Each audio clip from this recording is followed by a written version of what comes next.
It didn't crunch. It didn't drip. It didn't shatter like an ice pop on a hot sidewalk. It just melted, slowly, smoothly, the way cold pudding melts when it finally meets your tongue. Chocolate, vanilla, or both at once, swirled together on a single wooden stick. Dense, creamy, unmistakably its own thing. At its peak in the mid-1980s, that yellow box sat in the freezer of millions of American homes. Corner to corner, coast to coast. Kroger, Safeway, Winn-Dixie, A&P. Kids reached for it without asking. Mothers left it in the freezer the way some people leave a note. It was just there. Reliable, familiar. The one frozen thing that never needed an explanation. And then, one ordinary afternoon, the shelf was empty. No announcement, no farewell, just gone. How does a product that earns $300 million a year simply vanish from the American freezer? This is that story. By the late 1970s, Jell-O had a problem. Not a quiet problem, a serious one. The brand that had spent decades as a fixture in American kitchens. The wobbling molds, the layered desserts, the gelatin salads at every church potluck from Ohio to Alabama, was losing ground. Sales had been sliding since 1974. The Jell-O salad era was fading. Younger American families weren't reaching for the little flavored packets the way their mothers had. The brand was still a household name, but household names can go stale. And General Foods, the White Plains, New York company that owned Jell-O, knew it. So in 1978, the Jell-O division started asking a different kind of question. Not how to save the gelatin, not how to bring back the salad molds. The question was sharper than that. General Foods general manager Peter Rosow put it plainly in an interview with the New York Times. The question was, how can we put pudding in the path of the afternoon snack opportunity? That phrase, the afternoon snack opportunity, sounds like boardroom language. But what it described was completely real. Across America, millions of kids were coming home from school every day to an empty kitchen. Both parents working. No one home to cook. The refrigerator, the pantry, the freezer. Those were the babysitters, and the snack market was growing fast to meet them. Rosow's answer was so simple, it almost didn't sound like an idea at all. Freeze the pudding. Put it on a stick. Not ice cream. General Foods didn't make ice cream, didn't have the infrastructure, didn't have the expertise. Not a popsicle. Those were sugar water and artificial flavoring. Thin and crystalline. Something new. Something that used what Jell-O already knew how to make, already had the recipes for, already had the brand trust to sell, and transformed it into a thing a child could hold in one hand on a summer afternoon. The science behind it was quieter than the idea. Jell-O instant pudding already contained gelatin as part of its structure. When the pudding mix was combined with cold milk, poured into a mold, and frozen, that gelatin prevented the large ice crystals that made ordinary popsicles hard and grainy. The result was a texture that had no real predecessor in the American freezer aisle. Dense, smooth, slow to melt. Rich in a way that a fudgsicle never quite managed. It wasn't frozen pudding. It wasn't ice cream. It was both and neither, and entirely its own thing. General Foods began test marketing in 1978. The cities chosen were practical and deliberate. Baton Rouge, Louisiana, where summer heat made frozen novelties a near necessity. Cincinnati, Denver, Minneapolis, Salt Lake City. Different climates, different demographics, different grocery cultures. The products sold in all of them. By 1982, General Foods had seen enough. They committed to a national rollout, a box of 12 pops priced at $1.99, available in chocolate, vanilla, and the chocolate vanilla swirl that would become its signature. The wooden stick, the yellow box, the clean, simple promise on the front. Frozen pudding on a stick. It was ready. But a product is only as loud as the voice that sells it. And General Foods already had a voice. They had been working with him since 1974. America already knew exactly who he was. That part of the story comes next. His face was already on the pudding box. Bill Cosby had been the voice of Jell-O since 1974. 8 years before Pudding Pops went national. He wasn't a hired spokesperson in the traditional sense. He was something rarer, a man whose entire comedic identity was built around the texture of family life. The small negotiations between parents and children, the way a father talked to a kid about dessert, the way humor could live inside something as ordinary as a frozen treat on a Tuesday afternoon. The commercials General Foods built around him were not hard sells. They were sketches. In the most iconic one, Cosby appeared dressed as an ice cream man, white uniform, freezer cart, the whole setup, and presented a chocolate vanilla swirl pop to a child. One side of his mouth, he explained with mock seriousness, said vanilla. The other side said chocolate. The kid looked at him. The joke landed without a punchline. Nobody needed to be told to buy the product. They already wanted it. Those ads ran on Saturday morning television.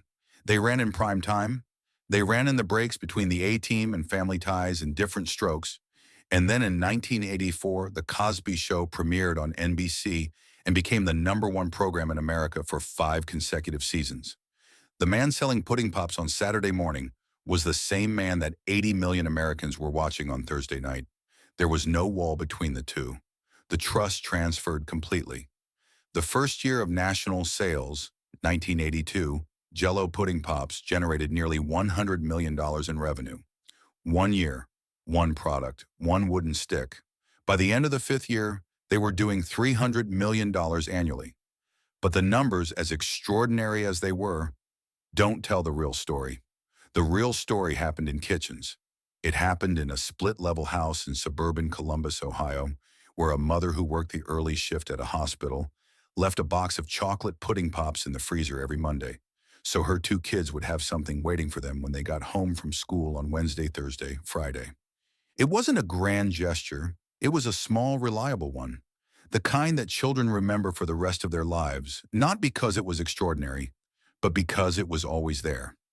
It happened in an apartment in Chicago's South Side 3rd floor, no air conditioning in July, where the freezer was the only cold thing in the building, and a vanilla pudding pop eaten standing in front of the open freezer door was as close to relief as the afternoon was going to offer. It happened at birthday parties in backyards, where someone's mother had bought 2 boxes instead of a cake because it was 90 degrees and nobody wanted to stand over a lit candle. It happened in grocery carts tossed in by a child reaching from the seat, already confident the answer would be yes. It happened in the checkout line at Winn-Dixie, in the back seat of a station wagon, in the quiet of a summer afternoon when there was nothing to do, and the frozen thing on a stick was reason enough to go inside. What was it about that yellow box that made every freezer feel more complete with it than without it? Part of the answer was price. At $1.99 for 12, Jell-O pudding pops sat at a number that almost no family had to think about. It wasn't a splurge. It wasn't a special occasion. It was just groceries. The kind of thing that went in the cart automatically, the way milk went in the cart, the way bread went in the cart. At that price point, it crossed every demographic line in the store. The working class family and the middle class family reached for the same yellow box. Part of the answer was the brand itself. Jell-O wasn't new. Jell-O wasn't unfamiliar. For the parents buying pudding pops in 1984 and 1985 and 1986, Jell-O had been in their own childhood kitchens, in the molds their mothers made, in the cups served in school cafeterias, in the little flavored packets that had been a staple of the American pantry for decades. Buying a Jell-O product felt like continuity. It felt like something already vetted, already trusted, already proven safe by an entire generation before them. And part of the answer was the thing itself. The texture was genuinely unlike anything else in the freezer aisle. Not the hard, icy bite of a popsicle, not the richness of ice cream that coated your mouth and made you slow down. Something in between, smooth on contact, dense enough to feel substantial, cold enough to be exactly what a summer afternoon required. Children who ate them developed opinions about temperature. Leave it out for 2 minutes and it softened to something closer to cold pudding. Eat it straight from the freezer, and the first 30 seconds were firm. The next 2 minutes were perfect, and by the end, it was melting down the stick and you were racing it. That race was part of the experience. At its peak, Jell-O pudding pops were stocked in virtually every major grocery chain in the country. Kroger, Safeway, A&P, Winn-Dixie, Albertsons. The yellow box sat in the freezer case at eye level for a child seated in a grocery cart, which was not an accident. General Foods understood where the decision was actually being made. Factory workers on the production line described the smell of the facility, warm chocolate and vanilla in the air, even in winter, the rhythm of the molds moving through the line, the stacks of yellow boxes ready for shipment. It was a product people were proud to make because they knew without needing a market research report to tell them that the thing they were sending out into the world was genuinely loved. That was the golden era, and it was real. But in the offices far above the production line, a set of conversations was beginning that the workers on the floor knew nothing about. Conversations about numbers that didn't add up the way they should have. About a business that was selling beautifully and somehow still losing ground. In 1985, Philip Morris Companies paid $5.6 billion for General Foods. That number is worth sitting with for a moment. $5.6 billion, the largest consumer goods acquisition in American history at that time. Philip Morris, a tobacco company primarily, with Marlboro at its center, had decided that the future of its balance sheet lived in packaged food. General Foods, with Maxwell House and Jell-O and Bird's Eye and Post cereals under its roof, was the entry point into that future. For the people running the Jell-O division, the acquisition didn't feel like a threat. Not immediately. The brand was performing. Pudding Pops were selling. The numbers looked strong from a distance. What nobody on the Jell-O side fully understood yet was that Philip Morris didn't buy General Foods to nurture its individual brands. It bought it to build a portfolio. And in a portfolio of that size, what mattered was not whether a product was beloved. What mattered was whether it was profitable in the way that a conglomerate needed it to be profitable. Jell-O Pudding Pops were not. The structural problem had existed from the beginning, but it had been easy to ignore when the revenue numbers were climbing. General Foods was not a frozen food company. It was a shelf-stable food company. Maxwell House lived in a can on a pantry shelf. Jell-O gelatin lived in a box in a cabinet. Post cereals lived in the cereal aisle at room temperature. The entire distribution infrastructure of General Foods, the trucks, the warehouses, the relationships with grocery buyers, was built around products that did not need to be kept cold. Pudding Pops needed to be kept cold at every single point in the chain. That meant refrigerated trucks separate from the standard General Foods fleet. It meant leased freezer warehouse space in regional distribution hubs. It meant strict temperature protocols at every transfer point, from factory to warehouse, warehouse to truck, truck to store, store to consumer freezer. It meant slotting fees for freezer case real estate that ran significantly higher than ambient shelf space. And it meant doing all of this without the institutional knowledge, the existing infrastructure, or the negotiating leverage of a company that had been in the frozen food business for decades. Competitors like Good Humor Breyers already had all of that. Their trucks were already cold. Their warehouses were already built. Their relationships with frozen food buyers at every major chain were already established.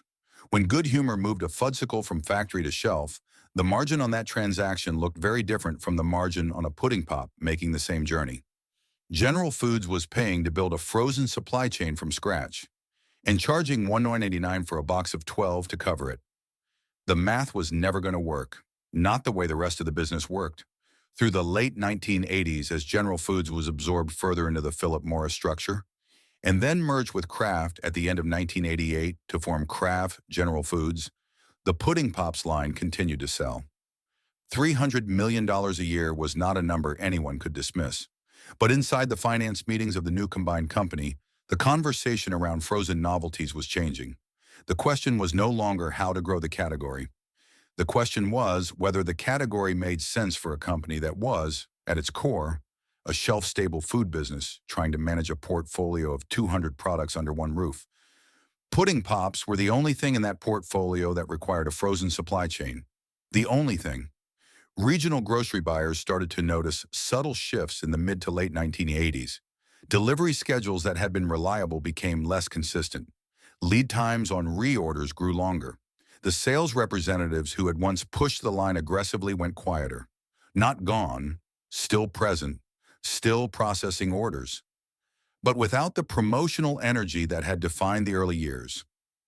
In the grocery business, that kind of quiet has a meaning. Experienced buyers recognized it.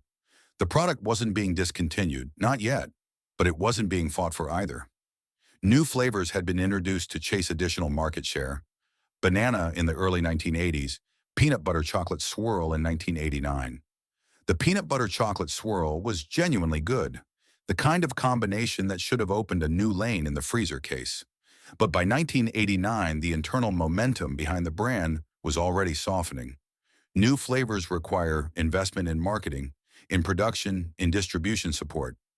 That investment was becoming harder to justify inside a company that was looking at pudding pops and seeing a cost center dressed up as a revenue line. Outside the boardroom, none of this was visible yet. The yellow box was still in the freezer case. Kids were still reaching for it. Parents were still dropping it in the cart. Bill Cosby was still on television every Thursday night, and the association between that face and that product remained as strong as it had ever been. The golden era, from the outside, looked completely intact, but the decision that would end it was already being shaped. Not in a single meeting, not by a single person, slowly across a series of quarterly reviews and budget cycles and organizational restructurings that happen inside every large corporation and that no one outside ever sees. The fate of Jell-O pudding pops was being written. The people who loved it most would be the last to know. There is a specific kind of product that stops being a product and becomes part of the furniture of childhood. Not every brand gets there. Most don't. Most products are consumed and forgotten, replaced by the next thing on the shelf without anyone noticing the transition. But a very few, embed themselves so deeply into the daily rhythm of American family life that their absence, years later, feels less like a market correction and more like a small grief. Jell-O pudding pops were one of those products, and by the middle of the 1980s, they had completed that transformation entirely. It wasn't just that they were popular. Popularity is measurable and temporary. What pudding pops had achieved by 1985 and 1986 was something harder to quantify. They had become assumed. They were the thing that was simply there. The way a particular brand of ketchup is just the ketchup, not a ketchup. The way a specific cereal becomes the cereal of a particular decade of a particular childhood. Pudding pops had reached the freezer equivalent of that status. They weren't chosen. They were expected. Part of what made that possible was the price.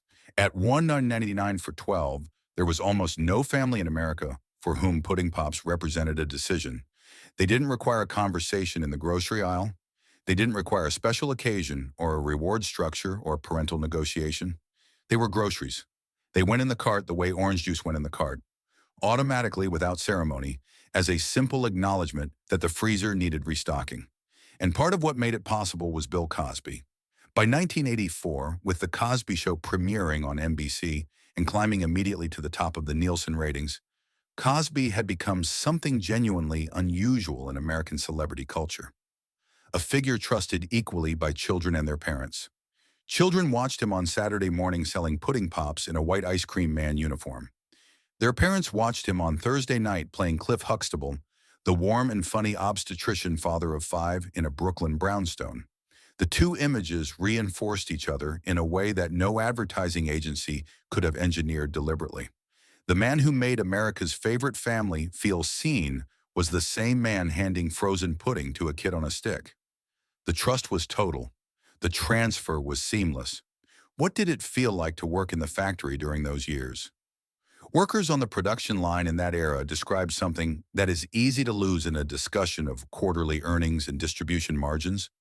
They described pride. The product they were making was something people talked about, something children asked for by name.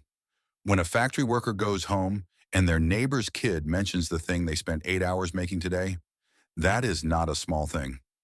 It is the difference between a job and work that means something. Jell-O pudding pops at their peak gave the people who made them that feeling, and the generational architecture of the brand was unlike almost anything else in the freezer case. The parents buying pudding pops in 1985 had grown up with Jell-O gelatin in their own childhoods. Their mothers had made it. Their school cafeterias had served it. The brand was not new to them. It was inherited, familiar, pre-approved by their own upbringing. When they put a box of pudding pops in the grocery cart for their children, they were not making a leap of faith. They were making a continuation. They were handing something from their own past forward into their children's present. That is not something a new brand can manufacture. It takes decades to build, and Jell-O had spent those decades earning exactly that kind of trust. The children receiving that inheritance had no idea it was an inheritance. To a 7-year-old in 1986, pudding pops were simply the thing in the freezer. Not a legacy, not a brand extension, not a product of careful market research conducted in Baton Rouge 8 years earlier. Just the thing, cold and smooth and reliable, on a wooden stick, in a yellow box, in the freezer, always. What was it about that particular frozen thing that a generation would still be searching for 40 years later? The honest answer is that it offered something the freezer aisle has never quite managed to replace, a texture that felt like it was made for the specific purpose of being eaten slowly on a summer afternoon. Not the aggressive cold of ice cream that numbs the mouth, not the thin sweetness of a popsicle that disappears in 4 bites. Something with weight and smoothness and a flavor that didn't fade as it melted but deepened slightly, the way good chocolate deepens when it warms. Children who grew up eating them developed an intuitive understanding of the 2-minute rule. Let it sit, let the outside layer soften just slightly, and the eating was better for it. That kind of relationship with a food is not about nutrition or convenience or brand loyalty. It is about pleasure, specific and repeatable, and fully owned by the person experiencing it. That is what was sitting in freezers across America in 1986 and 1987 and 1988. That is what $300 million a year looked like from the inside of a kitchen. And in the executive offices of Kraft General Foods, where the view was very different, where what $300 million a year looked like was a cost structure that made no sense for a company that had never been built to run a frozen supply chain. The yellow box was starting to look less like a triumph and more like a problem that had been deferred for too long. The first cracks were already there. Most people just hadn't looked closely enough to see them yet. $300 million a year. That number should have meant security. It should have meant a product with a long future ahead of it, a brand worth protecting, a line worth investing in.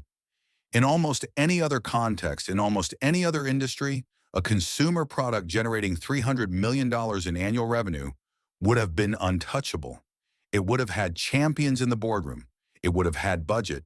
It would have had a roadmap.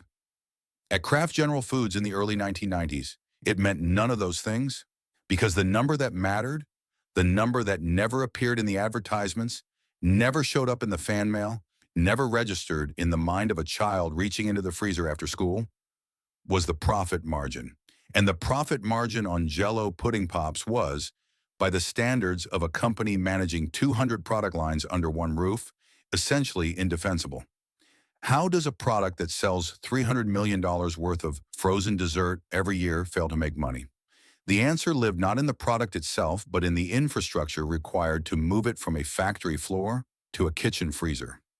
Every step of that journey cost more than it cost a competitor who had been running frozen supply chains for decades. The refrigerated trucks, the temperature-controlled warehouses in regional distribution hubs, the strict cold chain protocols that could not be relaxed without risking the one quality that made pudding pops what they were. That smooth, dense, crystalline free texture that set them apart from every other frozen novelty on the shelf. Cut a corner in the cold chain, and the product that arrived at the store was not the product people remembered. It was grainy, it was icy, it was just another popsicle in a yellow box. So the cold chain was maintained, and it cost what it cost. And at $1.99 for a box of 12, the margin left over after all of that infrastructure was not what a company like Kraft General Foods needed it to be. The merger of General Foods and Kraft at the end of 1988, completed under the Philip Morris umbrella, had created one of the largest packaged food companies in the world. 200 brands, hundreds of product lines, a portfolio that required constant prioritization. Which brands received investment, which brands were maintained, which brands were quietly moved toward the exit. In that environment, Pudding Pops occupied a category of one. They were the only product in the entire Kraft General Foods portfolio that required a dedicated frozen supply chain. Every other product in the building lived on a shelf at room temperature. That singularity was not an asset. It was a vulnerability. Inside the company, the people who worked closest to the Pudding Pops line began to feel the shift before they could name it. Not a dramatic change, not a meeting where someone stood up and announced that the product was being evaluated for discontinuation. It was subtler than that. The kind of institutional cooling that happens when a product loses its advocates at the levels where decisions are made. Marketing budgets that had supported aggressive television advertising began to shrink. The promotional calendar that had once included seasonal pushes and new flavor launches went quieter. Requests for additional distribution support took longer to be answered, and sometimes weren't answered at all. A regional sales representative working the Midwest accounts in the early 1990s described making calls to grocery buyers who were asking the same question he was starting to ask himself. When is the next promotion? When is the new flavor coming? When are we going to see some support for this product? He didn't have answers. The answers weren't coming from above him. And in the grocery business, a product without promotional support is a product losing shelf space to a product that has it. The grocery buyers noticed. Shelf space in the freezer case was and remained among the most contested real estate in any supermarket. Every linear foot of freezer door had a cost attached to it. Buyers for major chains made decisions about that space based on sell-through rates, promotional calendars, and the confidence that a manufacturer was going to support a product with advertising. When the promotional support for Pudding Pops began to thin, buyers started making quiet adjustments, facing the product differently, allocating slightly less space, moving competing products into more prominent positions. None of this was visible to the person standing in front of the freezer case. The yellow box was still there, still stocked, still priced at a number that went in the cart without a second thought.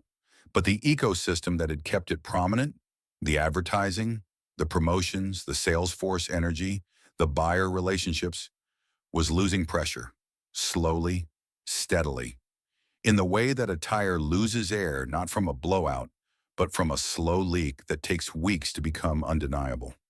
Outside the company, the cultural context was also shifting in ways that compounded the problem. The early 1990s were not the mid-1980s. The permissiveness around sugar, around processed food, around the category of frozen novelties marketed directly at children, it was beginning to change. Parent groups were paying attention. School nutrition conversations were getting louder. The same cultural moment that would eventually reshape the cereal aisle and the snack aisle was beginning to touch the freezer case. Pudding Pops were not a target specifically, but they existed in a category that was increasingly under scrutiny, and the company behind them was showing no inclination to defend them. How long can a company quietly withdraw support from something people love before the people who love it notice it's gone? The answer, in this case, was longer than anyone would have predicted, because the product was still good, the texture was still right, the yellow box still carried the weight of a decade of Saturday mornings and summer afternoons and after-school rituals, too specific and too personal to be argued away by a quarterly earnings review. But the decision had already been made. Most of the people who loved Pudding Pops just didn't know it yet. The ones inside the company who did know were already moving on to other things. And the yellow box, still sitting in freezers across America, was living on borrowed time. There was no villain in a boardroom who hated Pudding Pops. That is the part of this story that is hardest to accept. Because a villain would be satisfying.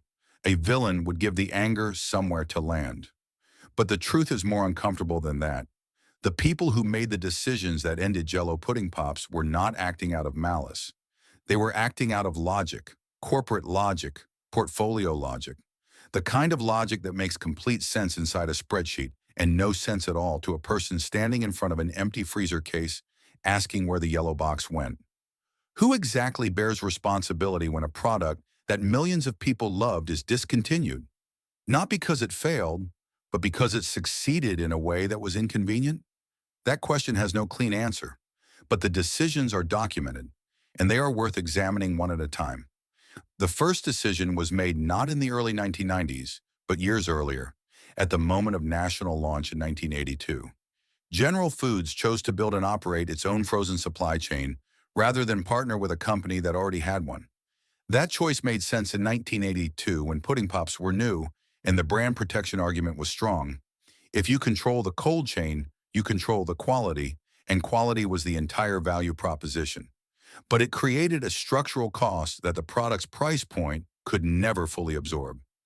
Every year that passed without a partnership deal or a licensing arrangement locked the product deeper into an infrastructure that was bleeding money quietly and consistently behind the curtain of impressive revenue numbers. The second decision came with the Philip Morris acquisition of General Foods in 1985 and the subsequent merger with Kraft in 1988. When Kraft General Foods emerged as a combined entity, it inherited pudding pops not as a priority, but as an anomaly. A single product line requiring a frozen supply chain in a company built entirely around shelf-stable goods. The new leadership had no particular attachment to it. They had not built it. They had not watched it grow from a test market in Baton Rouge to a $300 million a year business. To them, it was a line item with a cost problem. And in a portfolio of 200 products, line items with cost problems get managed toward resolution. Resolution, in this context, meant exit. The third decision, and the one that would define how history judged the entire arc of this product, came in 2004. By then, Kraft had already pulled the original Jell-O brand pudding pops from shelves. The withdrawal had happened gradually through the early 1990s, region by region, without announcement, without ceremony. Consumers had spent nearly a decade searching for them, asking about them, filing complaints with Kraft's customer service lines, starting the early internet-era petitions that accumulated signatures with the particular desperation of people who have lost something they didn't know they could lose. Kraft's response was to license the Jell-O name to Good Humor Breyers, the Unilever-owned company that manufactured popsicle brand products. On paper, the logic was sound. Good Humor Breyers had the frozen infrastructure. They had the distribution. They had the freezer case relationships.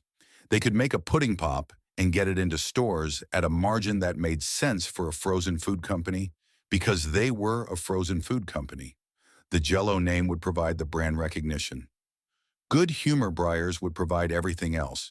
What they could not provide, what the licensing agreement did not and could not require them to provide, was the original product. Good Humor Breyers made pudding pops in their existing molds, popsicle molds. The shape was different, flatter, more generic, without the particular slightly rounded rectangular form that people who had eaten the original could still describe from memory 20 years later.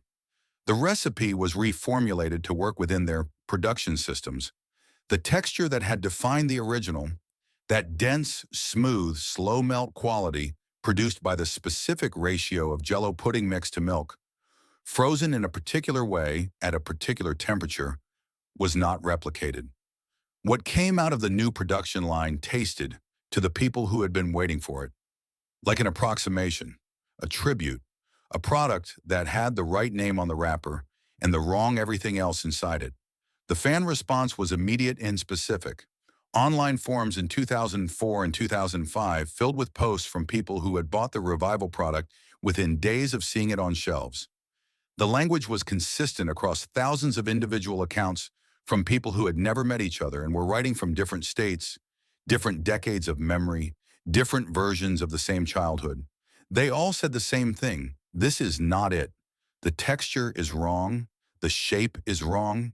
It tastes like a regular popsicle that someone described pudding pops to, and that description was not quite right. This was not nostalgia distortion. This was not people holding an impossible memory up against an adequate present. The product had genuinely changed. The mold was different. The formula was different. The process was different. And the people who had eaten the original hundreds of times across an entire childhood were accurate in their assessment that what they were holding was not the same thing. Good Humor Breyers continued producing the licensed version for several years. It sold. Not at the levels of the original, not with the cultural momentum of the original, but it moved through freezer cases and generated enough revenue to justify its continued existence for a time. Around 2011, it began disappearing from stores again. No announcement, no explanation offered to the public. The same quiet withdrawal that had ended the original product a decade and a half earlier repeated itself with the revival. As if the brand had learned nothing from the first disappearance, except how to perform the second one with equal indifference.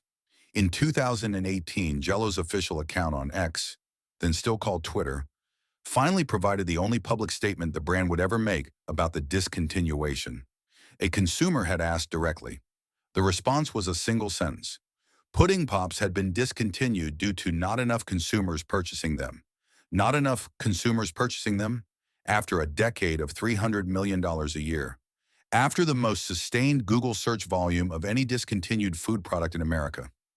After the Facebook groups and the Reddit threads, and the cookbook dedicated to recreating them, and the literal book, whatever happened to Pudding Pops, whose title had been borrowed from the product because the product had become synonymous with an entire category of American loss. After all of that, the official explanation was that not enough people had been buying them. The people who had spent years looking for them read that statement and felt something that was not quite anger and not quite grief, but lived in the space between the two. Because the statement was technically accurate in the narrow sense that corporate statements are designed to be technically accurate. The licensed popsicle version by 2010 and 2011 was not selling the way it needed to sell. The reformulated product had not won back the audience that the original had held. That part was true.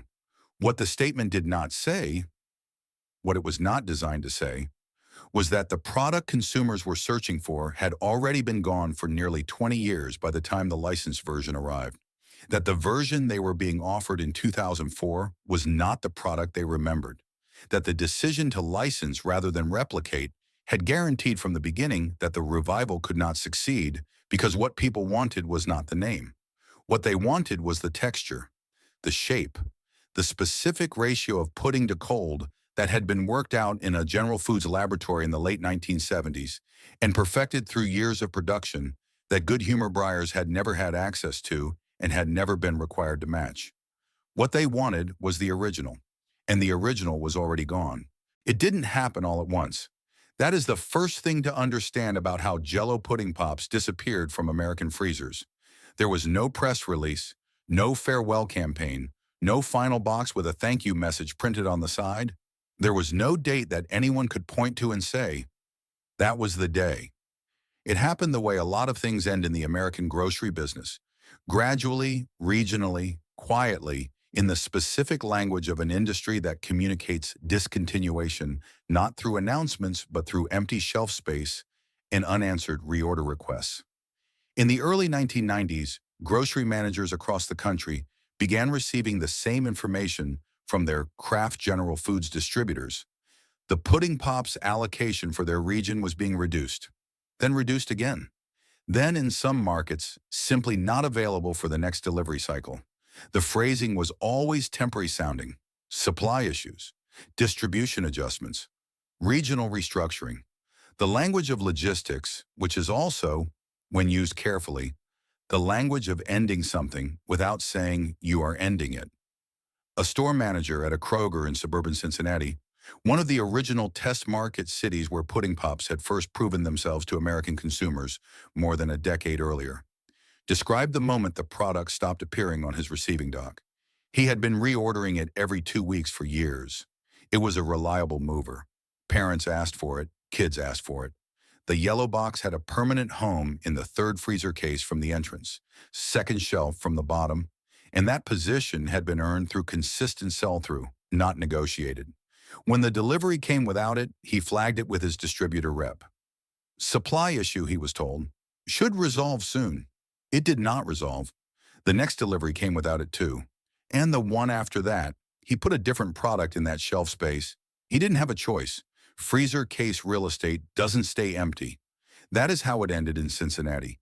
Variations of the same scene played out in grocery stores across the Midwest, the South, the Northeast, market by market, store by store, through the early years of the decade.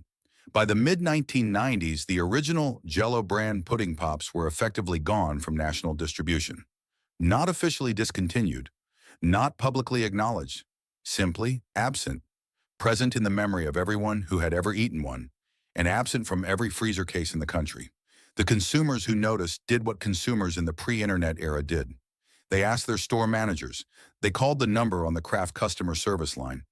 They wrote letters, actual letters, on paper, mailed to a corporate address, asking where the product had gone and when it was coming back.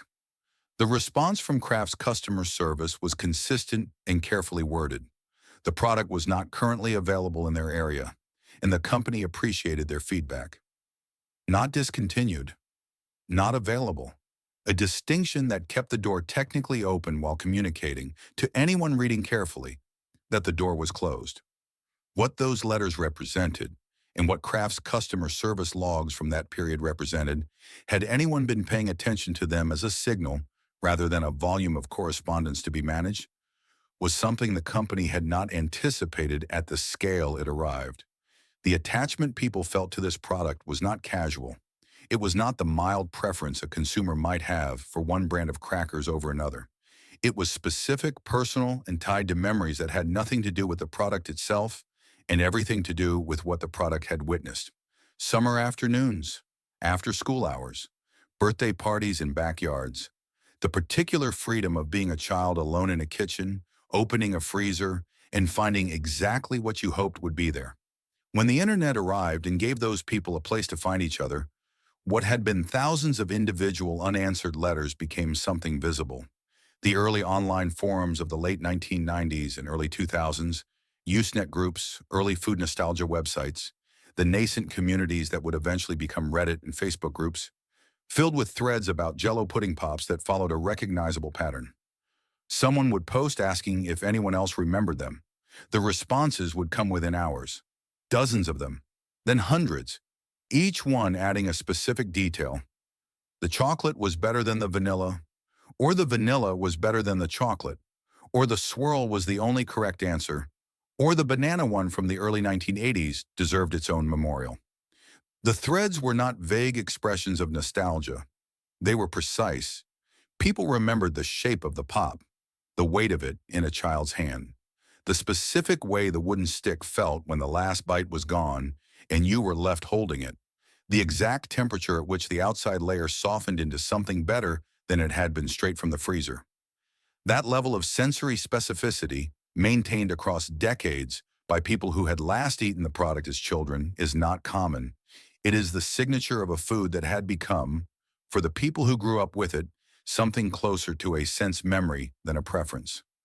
By 2004, when Kraft licensed the Jell-O name to Good Humor Breyers and the Popsicle brand revival appeared in stores, the online communities responded with something that looked, at first, like celebration. People posted that they had found them, that they were back, that the yellow box, or something resembling it, was in the freezer case at their local grocery store. And then within days, the second wave of posts arrived. The ones that said, "I bought them, I tried them." This is not it. The shape was wrong. The texture was wrong. The flavor was close, but not right. The mold Good Humor Breyers used produced a flatter, more generic pop that looked nothing like the slightly rounded rectangular form of the original. The formula, adapted for Popsicle's production systems, lacked the particular density that had defined the original's eating experience. People who had been waiting years for this product to return tried it once, confirmed their suspicion, and went back to the forums to file their report. The revival had the name. It did not have the thing the name stood for. The Popsicle version persisted in stores for several years. It had its customers, people who had never eaten the original, or people for whom the name alone carried enough memory to make the approximation acceptable. But it never built the kind of cultural presence the original had held. It never became assumed. It never became the thing that went in the cart without a second thought. Around 2011, it began disappearing from stores the same way the original had, quietly, regionally, without announcement. By 2018, when a consumer asked Jell-O's official account on X directly whether pudding pops were still being made, the answer confirmed what most people had already accepted: discontinued. The official reason given, not enough consumers purchasing them, landed in the online communities with the particular bitterness of a statement that is accurate about the wrong thing. The popsicle version had not sold enough. That was true. But the product people were asking about, the product 3,600 people per month were still Googling years after it had vanished, was not the popsicle version. It was the original. And the original had been gone for the better part of 3 decades. The eBay listings told the story more honestly than any corporate statement. In the years following the final discontinuation, sealed boxes of old pudding pop mold kits, the plastic molds Kraft Heinz eventually sold as a DIY product, were changing hands at multiples of their retail price. Recipes circulated on food blogs and home cooking forums, each one attempting to reverse engineer the original formula from memory and from the known ingredients of Jell-O instant pudding mix. The results were close enough to confirm that the basic construction was simple, but none of them were identical. The specific ratios, the specific freezing process, the specific conditions under which the original had been produced at scale, those details had not been published. They lived in General Foods' internal records, in a formula that had been developed in a laboratory in the late 1970s, and that had never needed to be shared because the product had been continuous until it wasn't.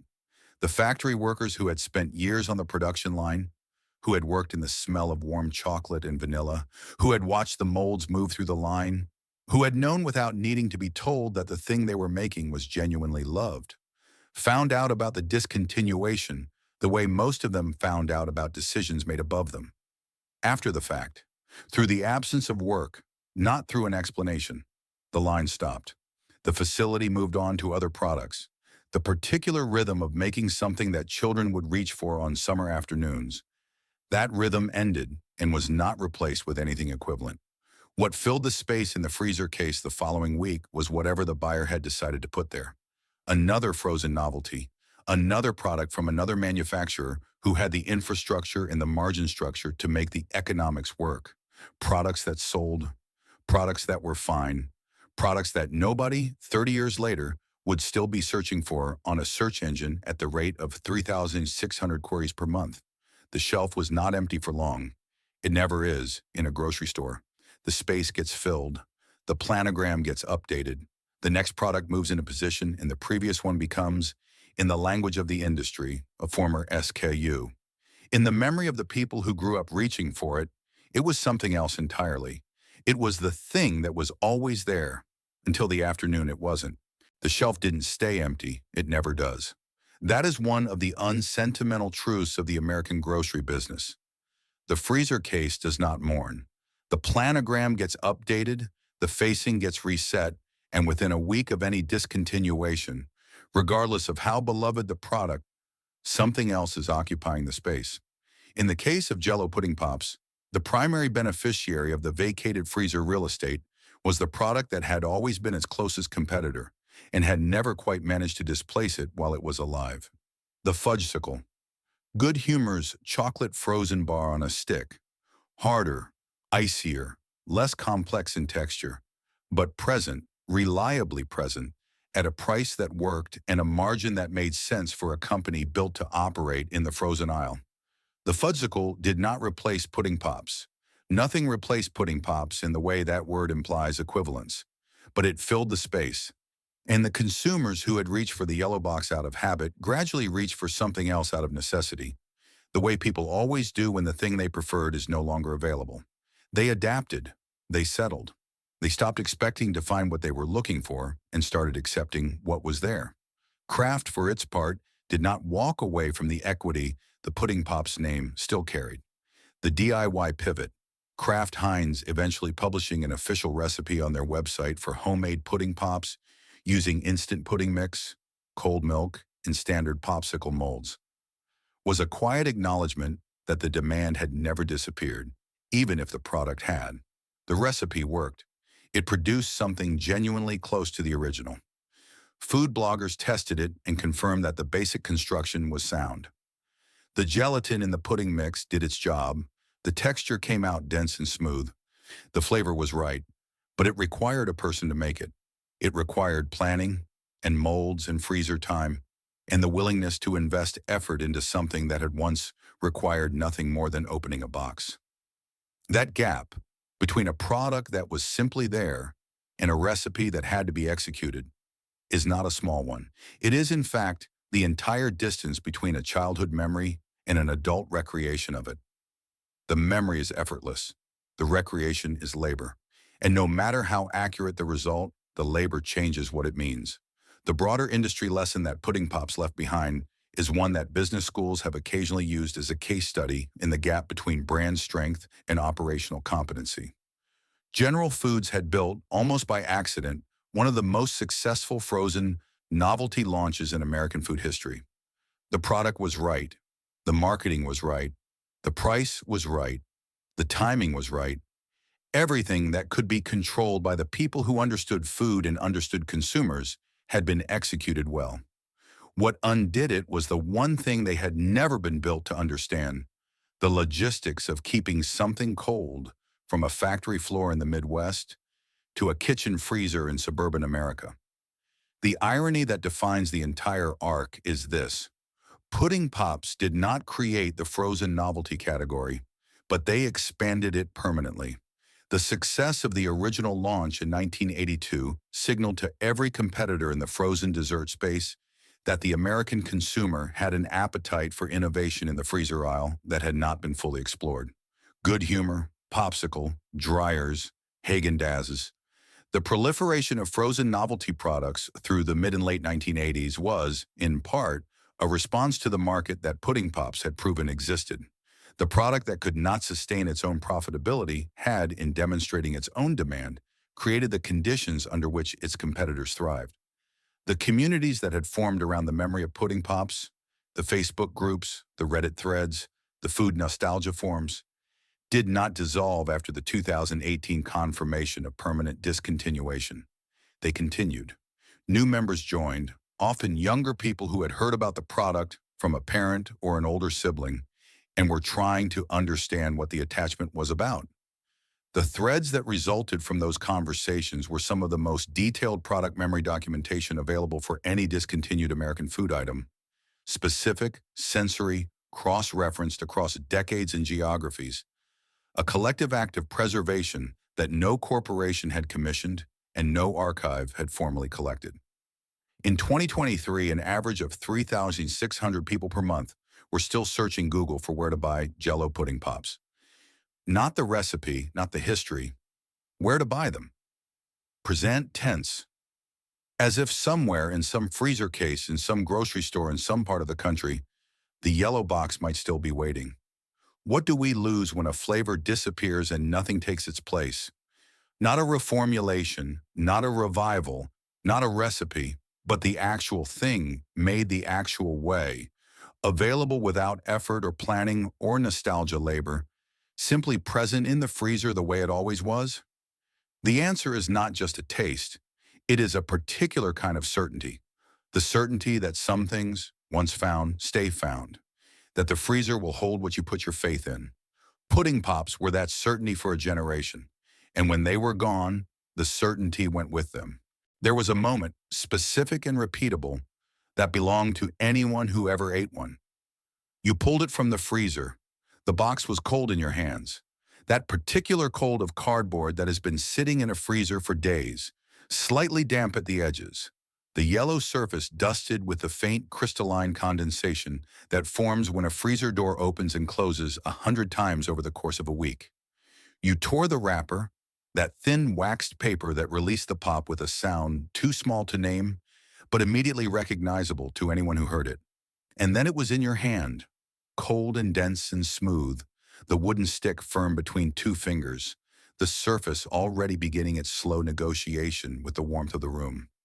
You didn't rush it. Nobody rushed a pudding pop. That was not what they were for. They were for the specific unhurried time of a summer afternoon when nowhere needed to be reached and nothing needed to be done. They were for the back step and the kitchen floor and the folding chair in the backyard and the patch of shade under whatever tree was closest. They were for the 2 minutes of standing in front of the open freezer door before the cold finally drove you back into the heat of the house. They were cold and smooth and exactly sweet enough, and they asked nothing of the person eating them except to be present, which is the only thing a child in summer is ever fully prepared to be. That is what was in the yellow box. Not just chocolate, not just vanilla. That. It would be easy at this distance to make Jello pudding pops into something larger than they were, to build them into a symbol of everything that has been lost in American food culture: the simplicity, the affordability, the absence of irony, the products made for pleasure rather than optimization. That argument is available. It is not entirely wrong, but it is also not quite right, because it turns a frozen dessert into a thesis. And pudding pops were never a thesis. They were a thing you ate on a Tuesday. Their significance was not symbolic, it was actual, specific, lived in the bodies and the afternoons of the people who grew up with them. What they provided, and what no replacement has fully offered in the decades since, was the particular comfort of the unconditional. They did not require an occasion. They did not require a decision. They were not a treat in the sense of something earned or negotiated or portioned out as a reward for behavior. They were groceries. They were the thing in the freezer that was simply available, the way the things you take for granted are available, without ceremony, without precondition, without the awareness that availability is itself a gift until the day it ends. For the working parents who kept the yellow box stocked without thinking about it, they were a small daily act of love that never announced itself as love. For the children who reached for them without asking, they were the first evidence that some good things in the world required no justification. For the factory workers who made them, they were the rare dignity of producing something that the people receiving it were genuinely glad to have. None of those people knew they were living inside a golden era. That is always the nature of golden eras. They are only visible from the outside, from the distance of years, from the particular angle of loss. The child standing at the open freezer in 1986 was not aware of being happy in a way that would one day be inaccessible. The mother dropping the yellow box in the grocery cart was not aware of performing a ritual that would one day be impossible to repeat.